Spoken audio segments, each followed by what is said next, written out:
Hi all, കിത്ത് and kilo ചാനലിലെ പുതിയൊരു വീഡിയോയിലേക്ക് എല്ലാവർക്കും സ്വാഗതം. ഇന്ന് ചില അടുക്കള പൊടിക്കൈകളുമായിട്ടാണ് വന്നിട്ടുള്ളത്. നമുക്ക് 10 ടിപ്സ് ആണ് ഇന്നത്തെ വീഡിയോയിലുള്ളത്. അപ്പോൾ നിങ്ങൾ ഇതെല്ലാം നിങ്ങളൊന്ന് ട്രൈ ചെയ്ത് നോക്കൂ.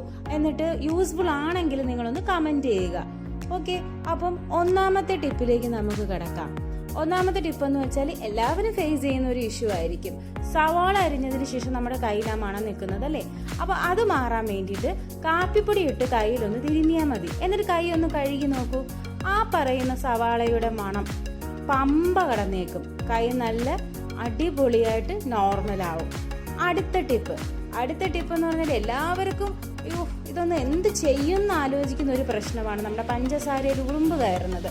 അപ്പം അതെന്ത് ചെയ്യുക, 1 or 2 നമ്മൾ എന്ത് ചെയ്യുക, അല്ലെങ്കിൽ 2 or 3 ഗ്രാമ്പു ഇട്ട് നമ്മൾ ആ പഞ്ചസാര പാട്ടയിൽ വച്ച് കഴിഞ്ഞാൽ ഒരു ഉറുമ്പും നമ്മുടെ പഞ്ചസാര പാട്ടയിൽ കയറില്ല. മൂന്നാമത്തെ ടിപ്പ് എന്ന് വെച്ചാൽ കണ്ടു നോക്കൂ. മീൻ വൃത്തിയാക്കുമ്പോൾ നമ്മൾ അടുക്കളയിൽ ആ മണം നിൽക്കും അല്ലേ, മീനിൻ്റെ ആ സ്മെല്ല് അവിടെ നിൽക്കും. അപ്പം അത് മാറാൻ വേണ്ടിയിട്ട് കല്ലുപ്പോ കുരുമുളകിൻ്റെ ഇലയോ ചേർത്ത് കഴുകിയാൽ മതി. നാലാമത്തെ ടിപ്പ് നമുക്ക് പെട്ടെന്ന് ചടപടയെന്നുള്ളവർക്ക് വേണ്ടിയിട്ടുള്ളതാണ്. പച്ചരിയും കടലയും വൻപയറും ചെറുപയറും ഒക്കെ നമ്മൾ കുതിർക്കുമല്ലോ. അപ്പം നമ്മളൊന്ന് സമയം താമസിച്ചു പോയിട്ടാണ് കുതിർക്കാൻ വയ്ക്കുന്നതെങ്കിൽ ചൂടുവെള്ളത്തിൽ നമ്മൾ ഇട്ട് വെച്ചാൽ മതി. എന്നിട്ടൊന്ന് കുതിർത്താൽ മതി. പടപടാന്നത് കുതിർന്നു വരും. അടുത്തത് അഞ്ചാമത്തെ ടിപ്പ് എന്ന് പറഞ്ഞാൽ ഒരു ഈസി പീസി ടിപ്പെന്ന് നമുക്ക് വേണമെങ്കിൽ പറയാം. അത് ചോറിന് വേവ് കൂടിപ്പോയി, അബദ്ധത്തിൽ ചോറിന് വേവ് കൂടിപ്പോയി. അപ്പൊ ഇത് നമുക്ക് എങ്ങനെ ബാലൻസ് ചെയ്യാം? കുറച്ച് നാരങ്ങ നീരെന്ത് ചെയ്യുക, അതിനകത്തൊന്ന് തളിച്ചു കൊടുത്താൽ മതി. അപ്പൊ നമ്മുടെ ചോറിന്റെ ആ ഒരു വേവ് ഉണ്ടല്ലോ, ആ വേവ് കൂടുന്നതിനെ അത് പരിഹാരമാകും, ഒന്ന് ബാലൻസ് ചെയ്യും. ആറാമത്തെ ടിപ്പ് എന്ന് വെച്ചാല് അടുക്കളയിൽ പാചകം ചെയ്ത് കഴിഞ്ഞിട്ട് ആ മണം അവിടെ നിലനിൽക്കുന്നുണ്ടാവും അല്ലേ. അതിന് നമ്മൾ പരിഹാരമായിട്ട് അടുപ്പിലൊരു പാത്രത്തിൽ 1 സ്പൂൺ വിനാഗിരി ചേർത്ത് വെള്ളം ഒഴിച്ച് നല്ല രീതിയിൽ തിളപ്പിക്കുക. വെട്ടി തിളച്ച് കഴിയുമ്പോഴത്തേക്ക് നമ്മുടെ അടുക്കളയിൽ ആ പാചകം ചെയ്ത സ്മെല്ലിനെ ഒഴിവാക്കാൻ അത് സാധിക്കും. അടുത്ത 7ാമത്തെ ടിപ്പ് നമ്മൾ ഈ ചേനയും ചേമ്പും കാച്ചിലും ഒക്കെ അരിയുമല്ലോ. അപ്പം ഒരുപാട് പേർക്ക് കൈ നന്നായിട്ട് ചൊറിയും അത് അരിഞ്ഞു കഴിയുമ്പോഴത്തേക്ക്. അപ്പം നമുക്കത് ഒഴിവാക്കാൻ വേണ്ടിയിട്ട് അരിയുന്നതിന് മുമ്പായിട്ട് കൈകളിൽ വെളിച്ചെണ്ണ തേച്ച് നമ്മൾ അരിഞ്ഞു കഴിഞ്ഞാൽ നമുക്ക് ആ പ്രശ്നം ഒഴിവാക്കാം.